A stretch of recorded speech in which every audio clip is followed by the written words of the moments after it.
saya sampaikan kepada semua yang hadir di sini, Rabithah Alawiyah adalah organisasi Islam khusus pergerakan kaum habaib yang ada di Indonesia. Jadi kegiatan Rabithah Alawiyah yang pertama adalah menjaga catatan nasab para keturunan Nabi alaihi salatu wassalam, baik di Indonesia maupun di luar Indonesia. Jadi Rabithah Alawiyah ini ruang geraknya bukan hanya di Indonesia, apakah itu di Asia Tenggara dan lain sebagainya. Jadi sejak berdiri sampai hari ini, alhamdulillah, Rabithah itu selalu mencatat keturunan-keturunan Nabi, keturunan-keturunan Zuriyah yang lahir di mana-mana. Untuk apa? Untuk menjaga jangan sampai yang bukan Habib ngaku Habib. Karena sekarang ini udah banyak nih yang bukan habaib ngaku-ngaku sebagai habaib, yang bukan keturunan Rasulullah ngaku-ngaku sebagai keturunan Rasulullah. Hati-hati ya ikhwan, man intasaba ila khairi abihi fahuwa mal'un. Hadis Nabi bersabda, man intasaba ila khairi abihi, barang siapa yang menasabkan diri kepada selain ayahnya, fahuwa mal'un, maka dia dilaknat. Hati-hati. Jadi kalau kita punya ayah si A, jangan bilang ayah kita si B. Nah, kalau kita ini turunan si A, jangan bilang kita turunan si B, nggak boleh. Makanya pada saat ada akad nikah, itu salah satu tugas penghulu adalah memastikan nasab pengantin. Nah, kenapa memastikan nasab pengantin? Karena nanti ada dalam ijab qabul disebutkan tuh, angkatuka wa zawwajtuka fulan bin fulan. Nah, itu kalau ternyata nama bapaknya palsu, nikahnya nggak sah ya ikhwan. Hati-hati, fulan bin fulan. Angkatuka maktubataka fulana binti fulan. Itu harus betul-betul benar itu nasab. Bin fulannya harus benar, binti fulannya harus benar. Salah, nggak sah akad nikahnya ya ikhwan. Nah, maka itu sekali lagi menasabkan ini harus ke nasab ayahnya. Hati-hati, kadang-kadang ada anak perempuan dari bayi dipelihara oleh seorang ayah. Tahu-tahu begitu dia zuat, dia nikah, dinikahkan dengan dibinkan ke ayah angkatnya. Nggak boleh, nggak sah nanti pernikahannya ya ikhwah. Dia harus dibinkan ke bapak aslinya, bapak kandungnya. Kalau dia dibuang, nggak diketahui bapaknya, cukup bin Abdullah, anak daripada hamba Allah. Nah, sekali lagi Rabithah kita apresiasi, kita terima kasih bahwa sampai saat ini Rabithah di seluruh Indonesia menjaga pencatatan keluarga besar habaib yang ada di Nusantara ini. Jadi kalau anda di sini, maaf, kalau anda ketemu satu orang ngaku-ngaku habib, anda ragu, ini habib bukan ya? Ini turunan Nabi atau bukan? Enggak usah repot-repot, hubungi aja Rabithah yang ada di setempat. Orang Bekasi datang ke Rabithah yang ada di Bekasi. Nah, di Jakarta bisa datang ke Rabithah pusat yang ada di Jakarta. Bisa dilihat, langsung diperiksa nasab. Oh ini bukan, oh ini palsu, oh ini benar, oh ini diragukan. Itu langsung ada jawabannya di Rabithah Alawiyah. Rabithah itu artinya ikatan. Alawiyah itu dari salah satu nama pakai daripada para habaib yang ada di Indonesia ini yang bernama Alwi. Makanya disebut Alawiyah. Atau ada juga yang mengatakan Alawiyah di sini dari kata Ali yang kemudian disebahkan menjadi Alawiyah. Maksudnya turunan Sayyidina Ali dari Fatimatus Zahra. Nah, itu saja yang saya mau sampaikan. Tolong Rabithah terus lanjutkan tugas-tugas pencatatan nasabnya. Yang kedua, Rabithah juga bergerak di bidang kemanusiaan. Nah, jadi ada sumbangan-sumbangan, ada santunan buat janda, buat anak yatim. Termasuk kemarin saya dengar Rabithah Pusat juga turun ke Cianjur. Itu menyampaikan sumbangan-sumbangan ada di Cianjur. Nah, inilah kerja daripada Rabithah Alawiyah yang luar biasa. Patut untuk kita berikan apresiasi dan kita dukung supaya jangan sampai ke depan ada lagi orang-orang yang bukan habaib ngaku-ngaku habaib ya kawan. Ini sekarang yang ngaku-ngaku habib, ngaku-ngaku keturunan Rasulullah luar biasa banyak. Tujuannya ya dunia, tujuannya untuk menipu orang, untuk dapat popularitas, untuk dapat harta. Nah, ini berbahaya sekali. Karena berbahayanya kalau dia ngaku habib, datang ke kampung, dia kawin sama anak seseorang di kampung tersebut. Kesian mertuanya pikir ini mantunya habib ya kawan. Kemudian dia pikir nanti cucu yang dilahirkan juga habib ya kawan. Nah, ternyata begitu diselidiki bukan. Maka itu saya ingatkan kepada semua yang ada di sini, kalau Anda kedatangan seseorang ngaku Habib, kalau Anda tahu dia jujur, dia baik, dipercaya, silakan Anda percaya. Tapi kalau Anda yakin dia tidak jujur atau perilakunya aneh atau minta hal-hal yang enggak lumrah ya ikhwan, atau merusak nama Habib, saudara, ngaku Habib tapi berdatang dalam keadaan mabok, ngaku Habib tapi datang ke rumah kita minta sapi, saudara, minta emas, minta ini, aneh. Ini apa? Habib bukan. Hubungi Robito Alawiyah yang ada dekat dengan Anda, insya Allah. Nah, itu yang saya sampaikan. Terima kasih banyak Habib Salim bin Idrus Al-Abtas. Mudah-mudahan insya Allah antum bersama seluruh jamaah dari Robito Alawiyah yang ada di sana menjadi Robito Solehah, Thayyibah, Makmurah, Mubarakah. Amin ya Rabbal Alamin.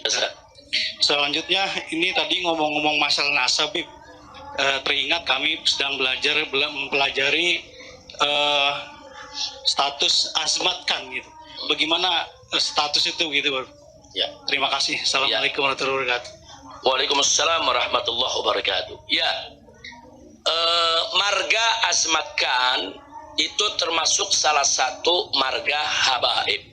Sama dengan marga bin Syahab, Al-Attas, Al-Hamid, Al-Idrus, dan lain sebagainya. Hanya saja yang jadi persoalan bahwa azmatkan yang betul-betul diakui sebagai azmatkan, yang nasabnya bersambung lewat jalur laki-laki terus sampai ke atas. Nah, jadi nggak boleh ada nasab tahu-tahu Fulan bin Fulan bin Fulan, tahu-tahu di tangannya bin Fulanah perempuan. Habis perempuan baru binti Fulan lagi, baru nyambung. Itu nggak masuk. Jadi nasab itu kita garisnya garis anak lelaki. Saya rasa jelas ya. Nah, ini yang jadi persoalan. Jadi ada oknum-oknum mengaku sebagai azmatkan, tapi setelah diperiksa ternyata nasabnya dari garis nyainya, dari garis ibunya, dari garis neneknya. Itu nggak termasuk azmatkan. Azmatkan itu harus betul-betul nasabnya bersambung, ke datu-datunya lewat jalur laki sampai yaitu ke Sayyidatul Fatimah binti Rasulullah Sallallahu Alaihi Wasallam. Nah, itu yang perlu kita sampaikan. Jadi artinya azmatkan ada yang asli kalau memang terbukti bersambung, ada juga yang diragukan bahkan tertolak kalau nggak bisa dibuktikan tersambung. Sama dengan bin Syahab. Nah, bin Syahab memang keturunan Rasulullah, tapi tidak tiap orang yang ngaku bin Syahab pasti bin Syahab, kan belum tentu. Mesti dibuktikan, betul kan dia bin Syahab? Nah, siapa bapaknya, siapa kakeknya, siapa datuknya, dilihat dulu, diperiksa. Kalau diperiksa itu ternyata nyambung, ya dia bisa jadi bin Syahab yang betul. Saya contohkan, ada satu dai di Sukabumi, dia ngaku bin Syahab, ternyata bukan. Nah, ternyata begitu diselidiki palsu, dia nggak pernah punya nasab bin Syahab. Nah, maka itu saya kirim beberapa saya punya murid jamaah untuk memberikan peringatan kepada yang bersangkutan. Ini kejadian 10 tahun yang lalu. Begitu, jangan sampai dia mengaku sebagai bin Syahab. Nah, ini yang perlu kita tegaskan. Jadi sekali lagi ya ikhwan, soal nasab, satu, man intasaba ila ghairi abihi fahuwa mal'un. Barang siapa yang menisbahkan yaitu dirinya keturunan bukan selain ayahnya, maka dia mal'un, dia dilaknat. Nah, yang kedua, hati-hati juga saudara, barang siapa man ta'ana fi nasabi, barang siapa yang memfitnah nasab seseorang. Nasab seseorang udah benar tapi difitnah, bohong, saudara, itu bisa kufrun, bisa yang menuduhnya memasuki jurang kekafiran. Na'udzubillah min dalik. Jadi menolak nasab yang asli haram, mengaku-ngakui nasab yang palsu juga haram. Saya rasa jelas ya. Dan jadi pertanyaan Anda ini bukan hanya untuk azmatkan saja, untuk seluruh habaib harus jelas nasabnya. Nah, jadi kalau untuk Indonesia ini pencatatan yang resmi itu adanya di Robito Alawiyah. Ada pengakuan Robito Alawiyah, kami akui, nggak ada kami nggak akui. Soal bisa jadi dia asli, itu hanya Allah yang tahu ya kawan. Sebab Robito Alawiyah itu dia menghukum, menilai secara zahir. Anda siapa, dari mana, siapa ayahnya, diperiksa dulu 5-6 keturunan. Nah, setelah itu diperiksa dalam buku besar, buku induk, ada ditemukan, berarti dia asli, bahwa dia memang bisa dibuktikan nasabnya. Tapi kalau tidak ditemukan, dua kemungkinan. Bisa dia itu maskuk, bukan tidak asli, bukan palsu, tapi maskuk, diragukan. Mau dibilang benar, nggak ada buktinya. Mau dibilang nggak benar, bisa jadi benar ya kawan. Itu namanya maskuk. Nah kalau maskuk begini, kita tawakuf, jangan menghukum. Nah ada lagi yang ketiga, mardud, yang nyata-nyata bohong, itu nasabnya kawan. Emang dia ngarang.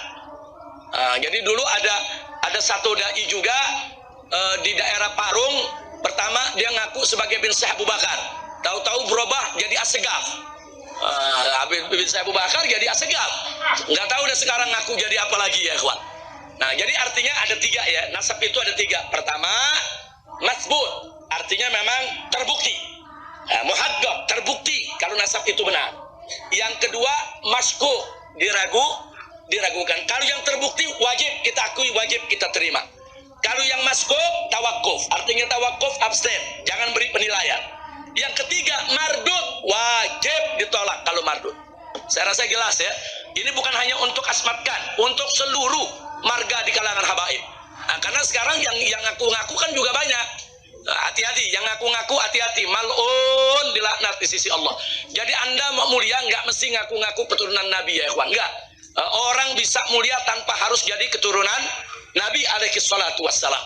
Jadi inna akramakum indallahi atqakum. Siapa di antara Anda semua yang paling bertakwa, dia yang paling mulia. Jadi sekali lagi jangan untuk mengejar popularitas, kemuliaan, ngaku-ngaku keturunan Nabi, justru bukan jadi mulia, jadi hina ya kawan. Tapi kalau dia nggak ngaku-ngaku keturunan Nabi, dia orang soleh, dia orang baik, dia orang yang manfaat di tengah masyarakat, dia mulia. Jadi kemuliaan itu bukan hanya milik keturunan Nabi, yang bukan keturunan Nabi juga banyak orang-orang mulia karena mereka